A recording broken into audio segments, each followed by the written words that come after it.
Таңғы салқын леп Токио көшелерін үнсіз тербеп, неон шамдары әлі сөнбеген қалаға көмескі жарық құйып тұрды. Әлем өз ырғағымен тіршілік етіп жатқандай, бірақ Арсен үшін бір нәзік нәрсе үзіліп кеткен еді.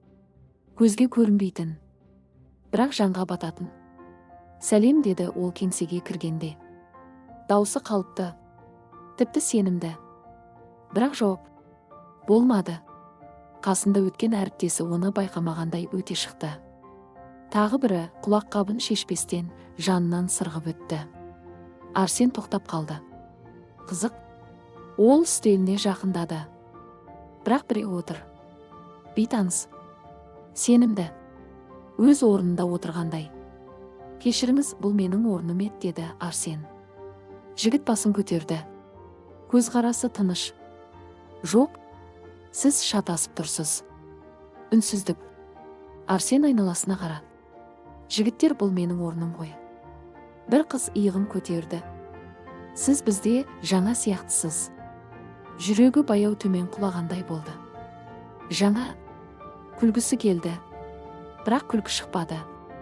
Мен мұнда көптен бері істеймін. Бірақ сөздерінің өзі әлсіз естілді. Сол сәтте телефон дір етті. Экранда MLA. Ол бірден жауап берді. Хей, сен қайдасың? Арғы жақта кідіріс. Кешіріңіз, сіз кімсіз? Арсеннің жүрегі шым етті. Не? Бұл мен ғой. Сіз қателесіп тұрсыз. Байланыс үзілді. Әлем бір сәтке босап кеткендей болды. Ол сыртқа шықты. Нью-Йорк Сити көшелері у-шу. Адамдар асығыс. Бірақ ешкім оған қарамайды. Ешкім тоқтамайды. Ешкім танымайды. Не болып жатыр? Сол сәтте витрина әйнегінен өз бейнесін көрді. Тоқтап қалды. Бейне. Әлсіз. Бұлыңғыр. Ал артында біреу тұр. Баяу. Сабырлы. Ақыры байқадың ба? Арсен бұрылды. Бейтаныс адам. Бірақ тым сенімді. Сен кімсің? Жігіт жымиып. Мен ештеңе істеген жоқпын. Үзіліс. Мен тек адамдарға сен туралы ойлануға мүмкіндік бердім. Арсеннің жүрегі тарс соқты. Не дегенің? Олар өздері шешім қабылдап жатыр. Үнсіздік. Ауыр. Сенсіз. Бұл сөз бәрінен қатты тиді. Ал ең қорқыныштысы, Арсен енді сезіне бастады. Ешкім оған қарсы шықпаған. Олар жай ғана одан бас тартып жатқан.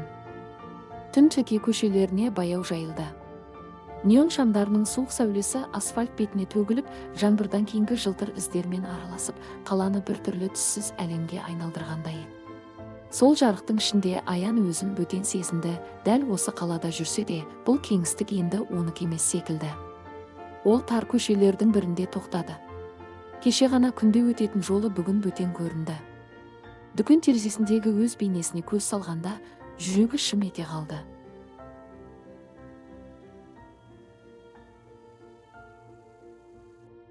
Өз көзі өзіне жат. Сол сәтте арт жағынан бір дауыс естілді. Ақыры кездестік. Аян жалт бұрылды. Қара пальто киген бейтаныс адам. Жүзі сабырлы, бірақ көзінде суық бір есеп жатыр. Сіз кімсіз? Деді Аян даусы дірілдеп. Сенің өткенің, деді ол жай ғана. Немесе сен ұмытып кеткен нәрсе. Аянның жүрегі қатты соқты. Ол шегінгісі келді, бірақ аяқтары тыңдамай қалды. Мен сені танымаймын. Бейтаныс адам күлімсірегендей болды, бірақ ол күлкіде жылу жоқ еді. Танымайсың, бірақ сенің бір шешімің менің бүкіл өмірімді өзгертті. Жаңбыр қайта сіркірей бастады. Тамшылар неон жарығымен араласып, уақыттың өзі еріп жатқандай әсер берді.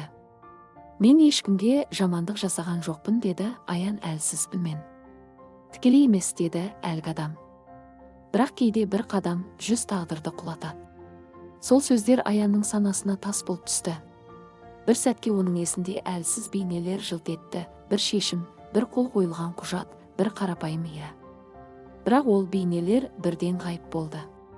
Сен әлі түсінбейсің, деді бейтаныс адам бір қадам жақындай түсіп. Бірақ түсінесің. Біз сені түсіндіреміз. Біз. Жауап орнына үнсіздік орнады. Бірақ дәл сол сәтте Аян айналасына қарады, және денесі мұздап кетті. Көшеде адамдар пайда бола бастаған еді. Бірі аялдамада, бірі қарсы бетте, бірі дәл артында. Олардың бәрі Аянға қарап тұрды. Сол бір көзқарас айыптау мен үнсіз кекке толы. Ал Токио бұрынғыдай жарқырап тұрса да, Аян үшін ол енді бір үлкен тұзаққа айналған еді. Таң ата Токио әдеттегі тіршілігіне қайта оралғандай көрінді. Метро кіреберістерінен ағылған адамдар, кофеханалардан көтерілген бұл асығыс қадамдар.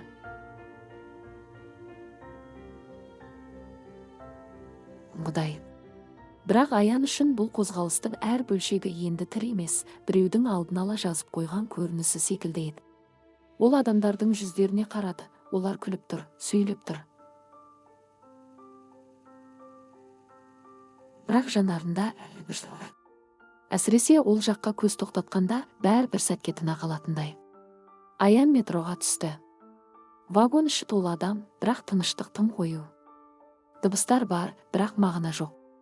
Ол терезеге қарап тұрды, қараңғы әйнекте өзінің бейнесі көрінеді, бірақ бір сәтке оның орнында басқа біреудің силуэті жылт еткендей болды. Аян селк ете қалды. Көзін жұмып қайта ашты, бәрі қалыпты. Бірақ ішкі түйсік өтірік айтпайтын. Келесі станцияда вагонға бір әйел кірді. Ол Аянға қарады.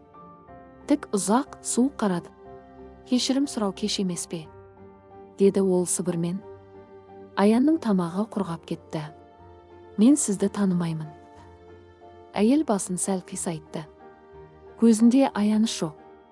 Сен ешқашан ешкімді танымайсың. Өйткені сен тек өзіңді ғана көрдің. Пайыз қозғалды. Бірақ уақыт тоқтап қалғандай. Аян вагоннан шыға сала, адамдар ағынына сіңіп кеткісі келді. Бірақ ол қайда барса да көзқарастар оны қуып жететін. Дүкен ішінде, көшеде, тіпті жол қиылысында бәрі оны таниды. Ол ғана ешкімді танымайды. Ол бір сәт тыныш жер іздеп тар бір көшеге бұрылды. Бұл жер қаланың шуынан алшақ көлеңкеге көмілген еді. Сол жерде қабырғаға сүйеніп демін әрең алды. Сол сәтте оның санасында әлде бір есік сықырлап ашылғандай болды. Үстел, құжаттар, асығыс шешім. Бұл тек бизнес деген ой. Аян көзін қысты. Жүрегі шаншып кетті. Жоқ, деді ол сыбырлап. Бұл мүмкін емес. Бірақ бейнелер тоқтамады. Көп адамдар, көп тағдырлар, бір ғана шешім. Сол шешімнен кейін біреулер жұмысынан айырылды. Біреулер армандарынан, біреулер өз жолынан. Ал Аян сол кезде тек алға жүрді, артына қарамады. Енді қарайсың деген дауыс естілді артынан. Аян баяу бұрылды. Кеше көрген бейтаныс адам тағы да сол жерде тұрды. Бірақ бұл жолы ол жалғыз емес еді. Оның жанында тағы бірнеше адам, әр түрлі жаста, әр түрлі кейіпте. Бірақ бәрін біріктіретін бір нәрсе бар еді. Олардың бәрінің көзінде үнсіз үкім. Бұл жай кездейсоқтық емес, деді бейтаныс адам. Бұл есеп. Мен бәрін білмедім, деді Аян, даусы үзіліп. Бірақ сен таңдадың. Сөз ауыр тиді. Қарапайым, бірақ қайтарымсыз. Айналадағы кеңістік тарылып бара жатқандай. Токио бұрынғыдай кең емес, енді бір шеңберге айналғандай, ал сол шеңбердің ортасында Аян тұр. Неге? Деді ол әлсіз ғана. Неге бұлай? Бейтаныс адам бір қадам жақындады. Өйткені сен ешқашан тоқтамадың. Ешқашан сезінбедің. Енді сезінесің. Сол сәтте Аян айналасына қарады, адамдар тағы да көбейген еді. Олар жақындап келе жатты. Бірақ ешкім қол көтермейді, ешкім айқайламайды. Тек қарайды. Сол үнсіздік ең ауыр жаза еді. Ал Аян алғаш рет шын мәнінде жалғыз емес екенін түсінді. Ол жүздеген тағдырдың ортасында тұр. Және олардың әрқайсысы оның жауабы еді. Күн еңкейген шақта Токио аспаны бозғыл тартып, неон шамдары қайтадан жанды. Қала бұрынғыдай тірі көрінгенімен Аян үшін әр жарық, айып, әр көлеңке үнсіз куә еді. Ол енді қашпайтынын сезді. Қашатын жер жоқ. Себебі бұл қуғын сырттан емес, іштен басталған. Адамдар шеңбер құрып, біртіндеп жақындай берді. Ешкім сөйлемейді. Бірақ сол үнсіздік мың сөзден ауыр. Әр көзқарас өткеннің бір үзігі. Әр жүз оның бір шешімінің салдары. Аян көзін жұмды. Сол сәтте бәрі анық көрінді. Ол бір кезде өз жолын ғана дұрыс деп санады. Басқалардың дауысы оған әлсіз естілді. Тағдырлар жай ғана сандардай көрінді.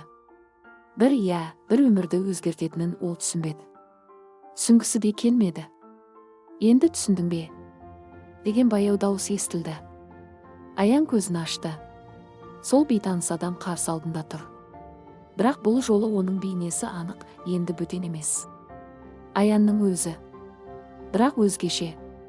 Салмақты, суық, барлығын көрген адамдай. Сен, деді Аян сыбырлап. Иә, сенің таңдауыңның салдары. Бір сәтке уақыт тоқтағандай болды. Мұның бәрін сен жасадың ба? Жоқ, деді екінші Аян жай ғана. Мен тек көрсеттім. Не нәрсені? Сенің өзіңді. Аянның кеудесі ауырлап кетті. Ол айналасына қарады, адамдар әлі де тұр. Бірақ енді олардың көзқарасы тек айып емес еді. Онда күту бар. Бір шешім күтетіндей. Енді не болады? Деді ол баяу. Екінші Аян үнсіз қалды. Сосын бір қадам артқа шегінді. Таңдау тағы да сенде. Сол сөздер ауада ұзақ ілініп тұрғандай. Қала шолдай бастады. Бір жерде пойыз дауысы, бір жерде адамдар күлкісі, өмір жалғасып жатыр. Бірақ дәл осы сәт, бәрін өзгертетін сәт. Аян терең дем алды. Алғаш рет ол өзінен қашпады. Ол адамдарға қарады. Әр қайсысына, әр тағдырға. Және басын сәл еңкейтті. Бұл сөзсіз мойындау еді. Сол сәтте бір ғажайып өзгеріс болды. Адамдардың жүзіндегі суықтық баяу еріп, орнын тыныштық басты. Айыптау жоғалып, тек бос кеңістік қалды. Олар біртіндеп тарай бастады. Ал екінші Аян жоқ болды. Тек жалғыз өзі қалды. Бірақ бұл жолы шын өзі. Чакия қайтадан кеңейгендей. Көшелер бұрынғыдай. Ауа жеңіл. Бірақ бір нәрсе мәңгі өзгерді. Аян енді әр қадамның салмағын сезеді. Әр шешімнің көлеңкесі бар екенін біледі. Және ең бастысы, ол енді ешқашан жай ғана өмір сүрмейді. Өйткені кейде ең үлкен кек адамды өз шындығымен бетпе-бет қалдыру.